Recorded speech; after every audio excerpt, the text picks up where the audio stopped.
오늘 주신 본문을 가지고 제목 자체가 좀 도전적입니다.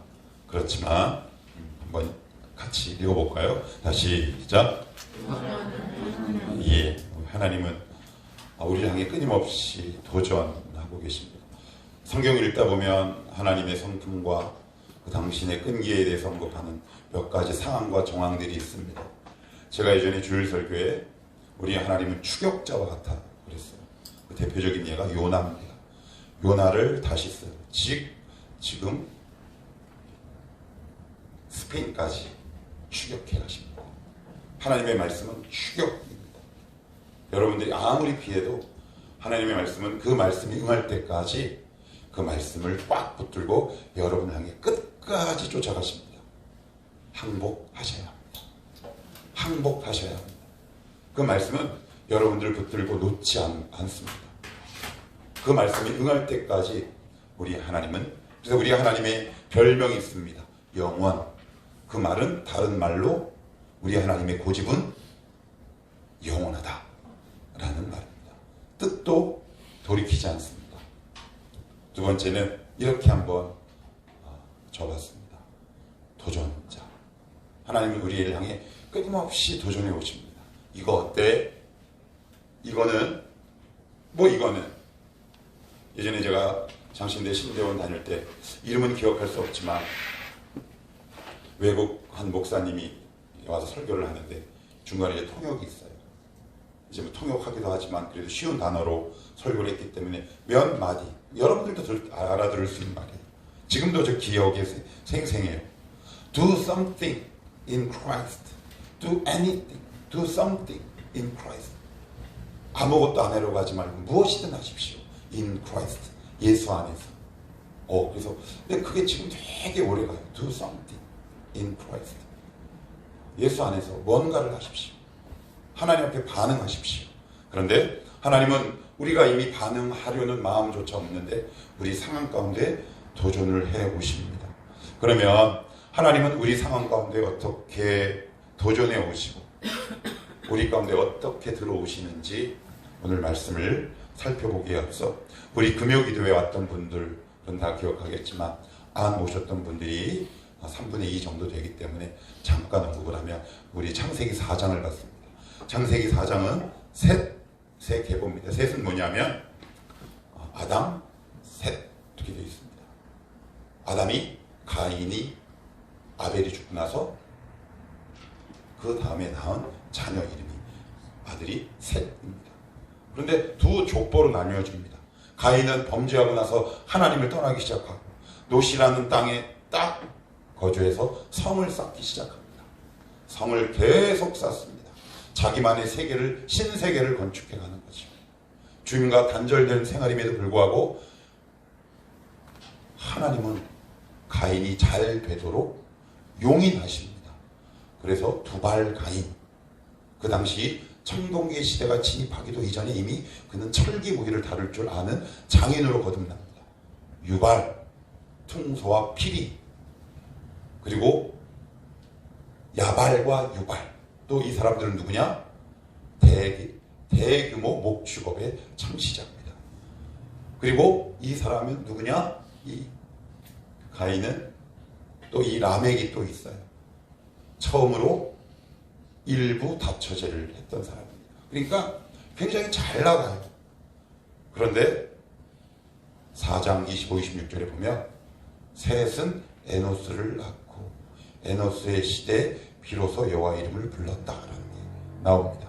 그런데 에노스는 히브리 사전을 찾아보면 이렇게 조그맣게 써 있어요. 치명적 결함이나 약점을 지니고 태어난 자. 너무 여러분들이 만약에 셋인데 여러분이 낳은 자녀가 저 인간 저거 사회 가서 뭔 구실이나 할까? 이런 거면 여러분 상황이 쉽지 않습니다. 그래서 우리는 나름대로 이것도 해보고 저것도 막 해봐요. 그런데 거기서 우리가 주목해야 될 문장이 이 표현입니다. 비로소 여호와의 이름을 불렀더라. 그런데 비로소라는 말은 영어의 아멘입니다. 아멘이 뭡니까? 참되게, 진실로 이런 뜻입니다. 영어로 so be it, 그렇게 될 줄 믿습니다 라는 뜻이에요. 그러니까 진짜 이름을 부르는 거예요. 하나님, 우리 자식 어떻게 하면 좋습니까? 제 상황 어떻게 하면 좋습니까? 하나님, 우리 아들 사회 나가서 사랑구실 못할 것 같습니다. 주님 도와주시옵소서. 그러면 에너스는 부모라도 잘 만났지. 그러면 저같이 부모 복 없는 사람은 어떻게 하면 좋을까요? 여러분 혹시 부모 복 잘 만났습니까? 물론 부모를 잘 만나는 건 귀한 거지만 제가 자세히는 모르지만 이 중에 3분의 2는 별로 이렇게 부모 복이 많은 것 같진 않아. 참 궁상이 살아있다 하나 내가 끊임없이 뭔가를 퍼줘야 하는 어떻게 보면 나에게 짐과 같은 존재가 돼버릴 수도 있어요. 그럼 여러분 그 상황 가운데서 어떻게 하면 좋을까요? 포기할까요? 자포자기할까요? 슬로 인생을 허비하면 될까요? 어떻게 하면 될까요? 오늘 그 이야기를 저와 여러분이 한번 나누고자 합니다. 하나님, 저는 부모들 영 시덥지 않습니다. 시원치 않습니다. 저희 애들은 짐만 됩니다. 그리고 저는 부모를 잘못 만나서 뭐 받은 것도 없어요. 죄송합니다. 마이크 돌리고 얘기하고 개뿔 받은 것도 없습니다. 그런 상황에서 여러분들은 어떻게 하시겠어요? 근데 성경은 거기에 대해서 명료하게 우리에게 갈 길을 제시해 줍니다. 오늘 그것이 바로 우리 병진이가 잘 읽어내려간 야베스에 관한 본문입니다. 이 본문을 같이 한번 읽어보자고요. 역대상 4장 9절 앞부분만 한번 읽어봅니다. 시작. 야베스는 그의 형제보다 귀중한 자라 이렇게 되어 있죠. 그죠? 무슨 자다? 귀중한 자다. 근데 여기서 귀중하다라는 말은 이런 뜻이에요. 명예로운 자다라는 뜻입니다. 명예로운 자. 여러분 성경을 읽을 때 이런 경우가 있어요. 성경을 이렇게 꼼꼼히 읽어 내려가다 보면 전혀 상황에 맞지 않는 돌발 상황이나 에피소드가 중간에 불쑥 나올 때가 있습니다. 역대기는 쉽게 얘기하면 뭐냐면 족보 이야기예요. 그래서 누구누구를 낳고 아버지 그 단어가 1장부터 9장까지 계속해서 반복됩니다. 한번 집에 가서 읽어보십시오. 그래서 우리는 이런 의문을 품게 되죠. 아니 이거 이렇게 생략하면 되지 않을까? 그런데 하나님은 1장부터 9장까지 기록하게 하시는데 오늘 여기 보시면 5절부터 8절까지는 누구의 이야기 나면 아술의 이야기가 나오는데 갑자기 야베스의 얘기가 중간에 돌출됩니다. 그리고 나서는 뜬금없이 이렇게 적고 있어요. 야베스는 그의 형제보다 귀중하다. 명예로운 자다라고 얘기합니다.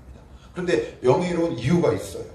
9절에 보시면 이렇게 계속 적고 있는데 그의 어머니가 이름하여 이르되 야베스라 하였으니 이는 내가 스고로에 낳았다 함이었더라. 야베스의 뜻이 무슨 뜻인지 아십니까? 여러분 슬픔이라는 뜻입니다. 슬픔. 이 야베스를 낳을 때 너무 산고를 치른 것도 치른 거지만 야베스조차도 뭔가 결함이 있는 존재였다는 의미예요. 그래서 여러분 자녀의 이름을 예를 들어서 제가 우리 우민이가 뜻의 백선민자인데 이슬픔 이런 이름을 혹시 들어본 적 있습니까? 어떤 사람이 이런 자녀에게 이런 이름을 지을 수 있단 말입니까? 이게 가능한 일입니까? 부모가 그 아이가 태어날 때 얼마나 고통스럽고 태어난 개의 모습이 얼마나 별 볼 일 없었으면 부모가 그 자녀를 향해 뭐라고요? 슬픔아 슬픔아라고 불렀겠냐고요. 그런데 뭐가 귀중합니까? 뭐가 귀중해요? 그 사람이 사회에 나가서 귀중히 여김을 받습니까? 사회에 나가서 부모의 사랑을 받지 못한 사람들이 명예롭게 된 경험을 여러분들 혹시 많이 본 적 있습니까? 저는 청년들을 많이 봐서 너무 잘 알아요. 뭘 알아? 부모에게 깊은 사랑을 받지 못한 아이들이 명예롭지 못하고 사람들에게 존귀 여김을 받지 못하는 경우를 수도 없이 봅니다. 그들의 마음의 문은 열기가 굉장히 어렵습니다. 왜요? 사랑받지 못했거든요. 존귀 여김을 받지 못했어요. 그래서 자격지심도 많고요. 때로는 교만하고요. 삐뚤빼뚤하고요. 열등감도 심하고요. 자존감, 여러 가지 결격 사유들이 굉장히 많아요. 근데 과연 명예롭다라는 표현을 성경은 왜 했겠냐고요. 의도가 있는 거예요. 얘들아 잘 들어봐. 너희들도 혹시 야베스와 같은 상황이라면 이 야베스를 내가 성경에 적어둘 테니까 얘를 따라서 한번 해보지 않을래? 라는 하나님의 메시지가 이미 우리에게 다가오고 있는 겁니다. 이 주신 환경 앞에 부모도 잘못 만났어. 그지요? 자기 힘으로 선택할 수 있습니까? 없습니다. 주애가 방희진이라는 그 아빠를 선택할 권리가 있나요? 하나님의 주권이었어요. 우민이가 이진성이라는 아빠를 선택할 수 있는 의지나 있었습니까? 돌아가신 이 길자, 용자, 저희 아버지, 고인이 되신 분, 저는 그 주정뱅이 아버지를 선택할 주권이나 선택권이 저에게 전혀 없었어요. 그리고 본인도 영 시덥지 않고 별 볼 일 없는 인생이었어요. 그런데 거기서 야베스는 그냥 있지 않습니다. 우리 그 상황을 세 가지로 접근해 봅시다. 하나님은 어떤 부분을 이에게 은혜를 주셨는지. 10절 앞부분입니다. 자, 시작. 야베스가 이스라엘 하나님께 아뢰어 이르되, 여기 아뢰어라는 단어가 있죠.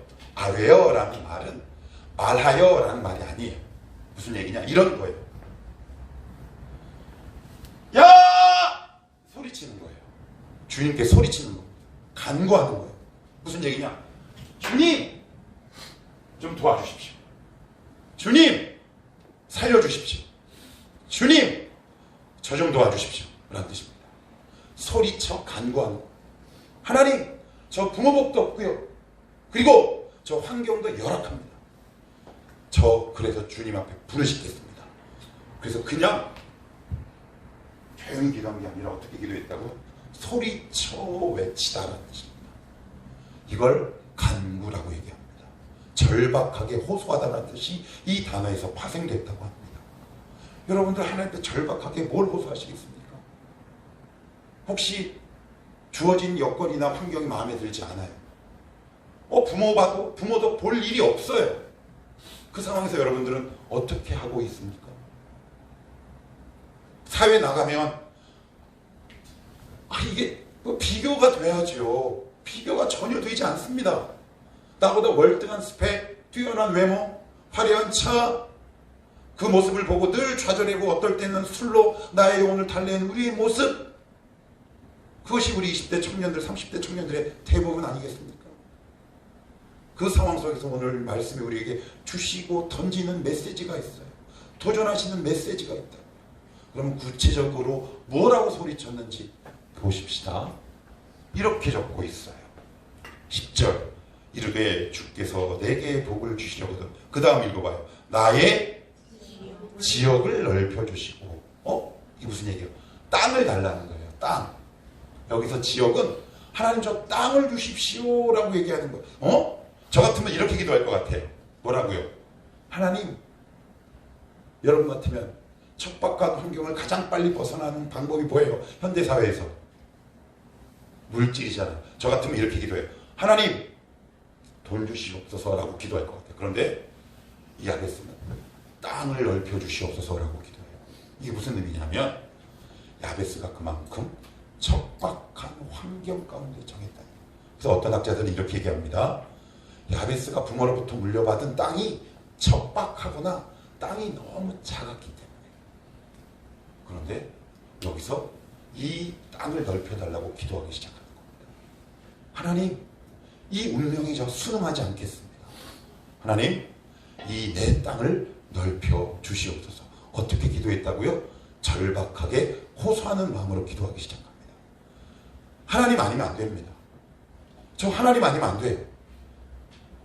저는 20대 때 지금도 간혹 그런 경우도 종종 있는 것 같아요. 제가 아내랑 얘기하다가 이런 얘기를 합니다. 여보, 소도 비빌 언덕이 있어야지.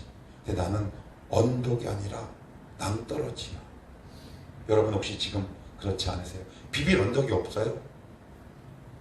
비빌 언덕이 없는 낭떠러지의 끝자락에서 주님이 여러분들에게 도전의 손길을 내밀고 계십니다. 얘들아, 너 있잖아. 비빌 언덕이 너에게 내가 되어줄게. 여러분 그 지점에서 하나님을 만난 경험이 있습니까? 전 있습니다. 하나님, 저는 엄마 얼굴도 모르고요. 우리 아버지는 저에게 맨날 술 먹고 때리다가 일찍 돌아가셨고요. 성질도 참 더럽고요. 그런데 어떡합니까? 하나님이 부르고 은혜 주셨다면 하나님이 저 키워주셔야죠. 저 좀 도와주시옵소서. 어떨 때는 4시간을 울면서 기도한 적도 있어요. 하나님 도와주시옵소서. 하나님이 역사하여 주시옵소서.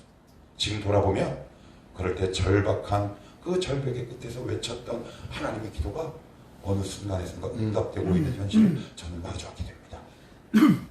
여러분 이렇게 기도해야 하지 않겠습니까? 여러분 환경이 척박합니까? 아니면 부모도 덕을 보지 못합니까? 하나님 오늘 이 본문을 통해 우리에게 이렇게 도전장을 내미는 겁니다. 얘들아, 그 있는 삶의 자리에서 낙심하거나 좌절하지 마라. 내가 있다 라고 오늘 성경은 우리에게 계속해서 말하고 있다. 계속해서 오늘 뭐라고 오늘 성경은 이야기하고 있냐면 이렇게 이야기합니다.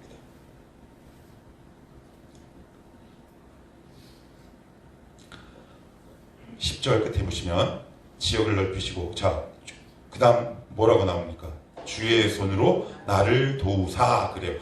주의 손으로 나를 도우사. 주의 손으로 나를 도우사.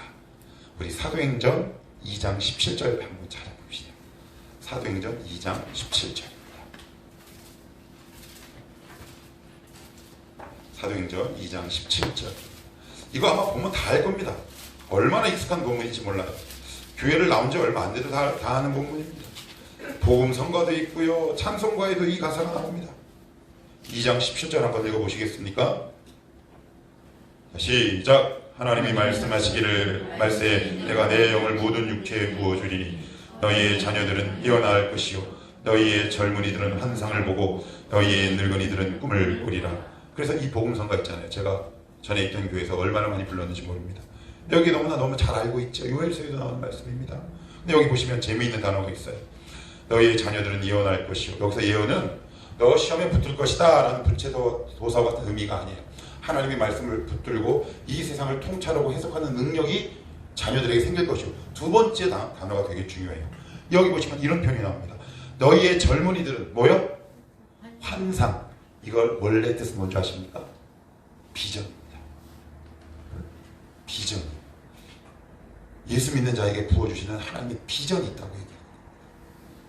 오직 비전은 하나님께만 있습니다. 그래서 지금 3포 세대니 5포 세대니 자꾸 이야기가 나오고 있는 건 뭐냐면 하나님을 내가 진짜 깊이 만난 경험이 없는 겁니다. 하나님을 제대로 만나고 하나님의 역사 가운데 구하게 되면 나도 모르게 내 안에서 하나님이 주시는 비전들이 하나하나 생겨가기 시작합니다. 오해하지 마십시오. 직업 컨설팅을 해주신다는 의미는 아닙니다. 여러분들이 어떤 직업을 선택하든 거기에 여러분들이 살아가는 삶의 동기와 목적, 의미를 부여하신 것이 바로 하나님의 사역이요 성령 하나님의 역사다라고 오늘 성경은 이야기하고 있는 겁니다. 야베스는 하나님 저를 좀 도와주시옵소서라고 얘기하고 있는 겁니다. 하나님 아니면 안 됩니다. 야베스는 비전을 꿈꿀 수 있는 상황입니까? 환상을 볼 수 있는 상황입니까? 전혀 없습니다. 왜요? 피비 언덕이 전혀 없거든요. 돈도 없어요. 학력도 없어요. 지력도 없어요. 영력도 없어요. 아무것도 없어요. 여러분 답답하죠. 내 새끼 맞는데 지력도 없어. 영력도 없어. 믿음도 없어. 실력도 없어. 돈도 없어. 그 상황 가운데에서 우리 얼마나 절망합니까? 그런데 그 자리에서 물러나지 않았어요. 하나님 도와주시옵소서. 우리 자녀 도와주시고 저를 붙들어 주시옵소서. 여러분들이 지금 좌절하고 있는 그 자리는 여러분들의 자리가 아니라는 사실을 꼭 기억하실 수 있기를 바랍니다. 하나님, 이 자리는 제 자리가 아닙니다. 나의 본래 모습이 아닙니다. 하나님 은혜 주셔서 하나님을 향한 건강하고 거룩한 비전이 우리 가운데 생기게 하여 주시옵소서. 그럴 때 여러분들의 영혼이 회복되는 거죠. 척박한 상황 속에서도 하나님의 역사심을 경험하게 되는 겁니다. 여러분 그럴 때 얼마나 신나는 줄 아십니까? 어제 제가 원고를 쓰다가 이렇게 적었어요. 뭐라고 적었냐면 사실 개척교회는 그 누구도 하기 싫어요. 저도 하기 싫고요. 왜요? 한국교회 개척 상황은 너무나 뻔하거든요. 돈도 없어요. 사람도 없어요. 건물도 없어요. 그런데 하나님만 있어요. 여러분 이거 받아들이시겠습니까? 받아들이시겠어요? 그래서 어제 원고를 막 이렇게 적고 있는데 막 울컥하는 거예요. 하나님, 제가 여기 뭐라고 적었냐면 제가 원고 그대로 읽어드릴게요.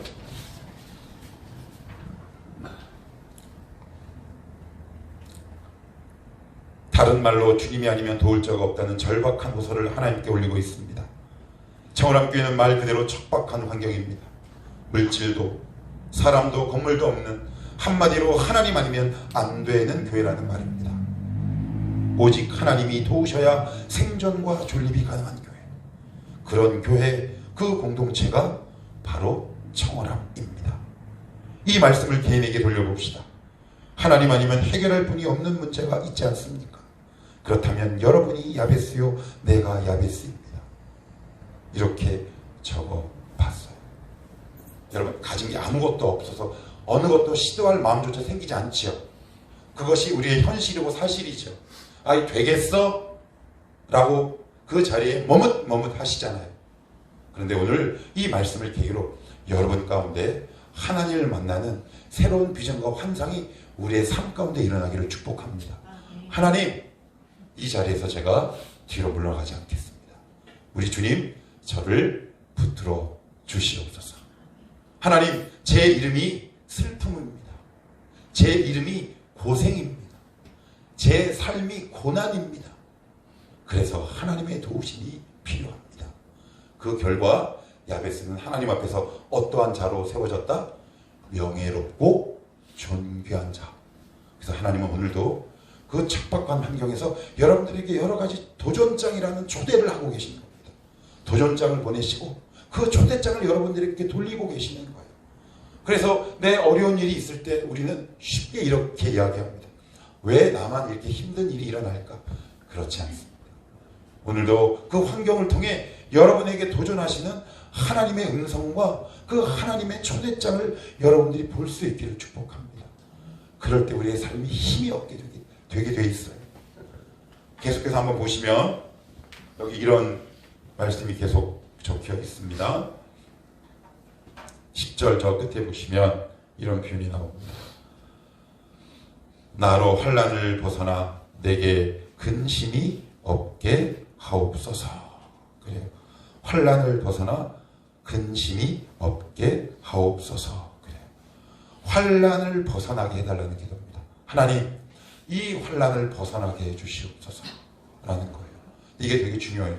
여러분, 느헤미야나 사사기를 보시면 이스라엘 공동체가 하나님 앞에 드려야 될 10의 1조의 몫이 있는데 이제 물질을 자꾸 풍요롭게 벌게 되자 이제 10의 1조를 까먹게 돼요. 사사기에 보시면 그래서 갈 곳 없는 레위인들이 방황하게 됩니다. 그리고 느헤미야 13장에 보면 느헤미야가 예루살렘 성벽을 재건하기 위해서 예루살렘으로 귀환하게 되는데 그 본토에 사는 이스라엘 사람들이 10의 1조를 전혀 드리지 않아요. 그래서 레위인들이 방황하고 개인적인 생계수단을 영위하게 됩니다. 그런데 거기서 느헤미야가 뭘 하게 되냐면 이스라엘 백성을 꾸짖고 사람들을 모아 기도하기 시작합니다. 이게 뭐냐면 지금 나에게 당장 환난이 다가올 때 우리가 가장 취할 수 있는 현실적인 태도는 뭐냐면 내가 뭔가를 시작하는 겁니다. 그런데 야베스는 어떻게 먼저 했냐면 하나님, 저에게 다가오는 이 환난을 하나님 주님이 먼저 도와주시옵소서라고 기도했다는 사실이 중요합니다. 여러분, 이것이 아무것도 아닌 것 같지만 하나님은 저 10절 맨 후반에 쓰여 있는 것처럼 그가 기도하는 것을 허락하셨다라고 오늘 성경은 적고 있어요. 지금 당장 여러분들이 여러 가지 움직여야 될 삶의 모습들이 있습니다. 경제적인 어려움이 있을 수도 있어요. 그래서 이것도 한번 해볼까? 그래서 저것도 한번 해볼까? 저도 이 갈등을 얼마나 많이 하고 있는지 아십니까? 얼마나 많이 하고 있는지 아세요? 우리가 무슨 교회라고요? 개척교회. 그래서 이 목사가 얼마나 갈등하고 있는지 아십니까? 얼마나 갈등하고 있는지 아세요? 얼마나? 그럴 때 주시는 음성이 있습니다.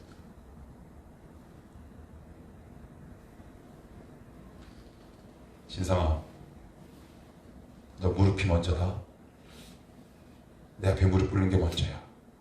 그렇다면 내가 이 어려움을 해결하마 라는 음성 때문에 이 악물고 버티고 있는 겁니다. 지금 당장 움직일 것들이 있어요. 먼저 내가 취해야 될 태도가 있어요. 그래서 어떤 영민하고 약삭 빠른 사람들은 그 현실적인 방법을 먼저 탁 취합니다. 그런데 그 당시 문제가 해결되는 것 같지만 곧 다시 이어 야베스와 같은 상황으로 도돌이표로 돌아오게 됩니다. 한번 해보시겠습니까? 예, 해보십시오. 그 시간만 소비하고 허비할 뿐입니다. 하나님, 제가 게으르게 살겠다는 결단이 아닙니다. 하나님이 이 모든 문제의 환란으로부터 벗어나게 하시는 주된 주권을 주님이 갖고 계시다라는 증거이기도 합니다. 하나님, 저 지금 경제적인 어려움이 있습니다. 제 인간적인 지혜를 발동하기 이전에 하나님, 제가 먼저 무릎을 꿇습니다. 여러분, 이거 되게 어려워요. 얼마나 어려운지 아십니까? 예를 들어서 우리 가정에 쌀이 없어요. 그런데 하나님이 만약에 너 기도해라고 할 때, 하나님 현실적으로 친구한테 가서 쌀을 달라고 하는 것이 인지상정 아닙니까? 라고 얘기할 때, 그때 마침 들려오는 하나님의 음성, 너 끌어가지 말고 그 자리에서 기도해. 여러분, 아이는 저기서 배고프다고 울고 있습니다. 저는 수도 없이 겪어봤어요. 여러분, 그게 쉬운 줄 아십니까? 그런데 하나님, 아니, 야베스는 그 방법을 기꺼이 선택합니다. 그럴 때 여러분, 역대기 1장부터 9장까지 야베스와 같은 기록이 없어요. 유일무이해요. 그 나머지 사람들은 낳고 죽고로 끝납니다. 그런데 유일하게 누구만? 야베스의 일대기만 두 문장으로 성경에 의도적으로 중간에 삽입하기 시작합니다. 하나님이 특별히 기억하는 인생이 되는 거지요. 하나님, 제가 이런 인생이 되게 하옵소서. 그래서 10절 맨 끝에 이렇게 끝나죠. 10절 맨 끝에 하나님이, 여기서부터 한번 읽어봅시다. 자, 하나님이, 시작. 하나님이 그가 구하는 것을 허락하셨더라. 그래요. 허락하셨더라. 다른 말로 응답하셨더라. 허락하셨더라. 그러면 이게 무슨 말일까요? 응답하셨어. 아니요. 그런 단순한 의미가 아니에요.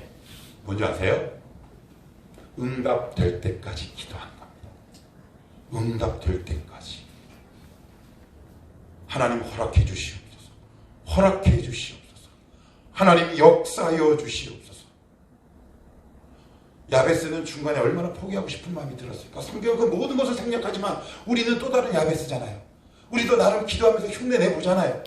그래서 쉽게 응답이 되지 않을 것 같으니까 이 기도의 뒷언저리에 이렇게 쌓아두고 다른 여러 가지 소모적인 기도 제목들을 가지고 하나님께 씨름하지만 우리의 기도에는 힘이 없는 거 사실 아닙니까? 여러분들이 정말 기도하고 응답받고 싶은 제목이 있습니까?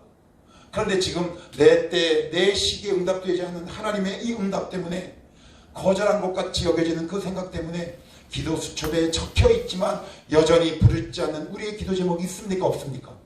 전 있어요, 솔직히. 지난주에는 이렇게 기도 수첩을 쭉 적다 보니까 한 방 딱 맞게 되더라고요. 지금 우리 교회에 가장 필요한데 목사라는 녀석이 입술로 내뱉지만 설마라는 의심이 제 안에 있었음을 발견하게 돼요. 제가 얼마나 깜짝 놀랐는지 모릅니다. 여러분, 기도 수첩을 한번 보십시오. 기도 제목을 보십시오. 저 뒤에 이렇게 감춰놓고 정말 기도해야 될 가장 중요한 기도 제목을 하나님 앞에 기도하고 있지는 않은지. 하나님, 우리 엄마 아빠 문제가 있습니다. 하나님, 우리 자녀의 문제가 있습니다. 이것을 주님 응답될 때까지 기도할 수 있는 믿음의 끈기를 저에게 주시옵소서. 이렇게라도 여러분 혹시 기도하고 있습니까? 그래서 제가 기도의 패턴과 제목을 바꿨어요. 하나님, 이것을 바라볼 수 있는 담대한 믿음을 더해 주시고 이 기도 제목을 포기하지 않게 하옵소서. 하나님 결국 허락하십니다. 하나님은 외면하지 않으세요. 그는 어떤 사람이었다고요? 야베스의 뜻이 뭐라고요? 슬픔이에요. 슬픔으로 태어나서 슬픔으로 끝날 인생이었어요. 그렇지만 슬픔으로 시작했지만 뭘로 끝났을까요? 명예와 존귀로 끝났습니다. 그 주권은 오로지 하나님께 달려있습니다. 오늘도 하나님은 믿는 크리스찬들에게 여러 가지 도전장을 보내십니다. 근데 우리는 그 도전장을 받지 않아요. 왜요? 하나님처럼 보이지 않거든요. 고난이 하나님처럼 보이지 않습니다. 그래서 우리는 끊임없이 그 자리를 자꾸 이탈해요. 우리 주회가 이번 주 큐티 선거를 한 거냐고 한번 봐보세요. 제가 주회하기도 끊임없이 이야기할 때가 있어요. 제가 예전에 저쪽 청구람 도서관 할 때도 어느 날은 너무 속상해서 주위에 등짝을 좀 세게 때렸어요. 그때 결혼하기 전이었나? 근데 지금은 이 결혼해서 제가 그렇게는 못해 병진아.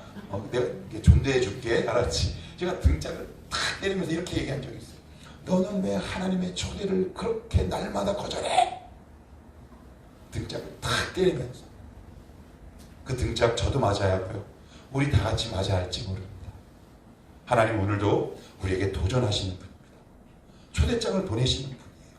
외면하는 분이 아닙니다. 오늘 이 본문을 꽉 붙들고 하나님, 제 인생이 슬픈 인생입니다. 비빌 언덕도 없습니다. 부모도 시원치 않습니다.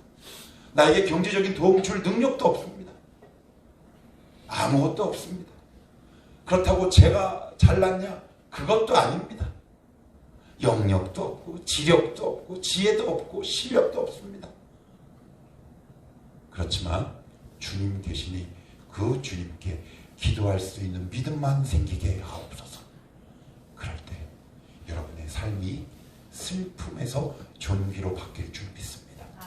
이 역사가 우리 청월함 공동체 가운데 불길같이 일어나기를 원하고 축복해요. 야베스에게만 일어난 일이겠습니까? 저에게도 또한 여러분에게도 일어날 줄 믿습니다. 슬픔으로 시작했던 우리의 인생, 이금단 성도가 슬픔으로 인생을 시작했을지는 잘 모르겠지만 나이가 들면 들수록 누군가 보기에 우리 금단이 참 존귀하다. 그 인생 하나님이 만드실 줄 믿습니다. 그런 인생을 누리며 살아가는 복된 청년들, 성도들 다 되기를 살아계신 예수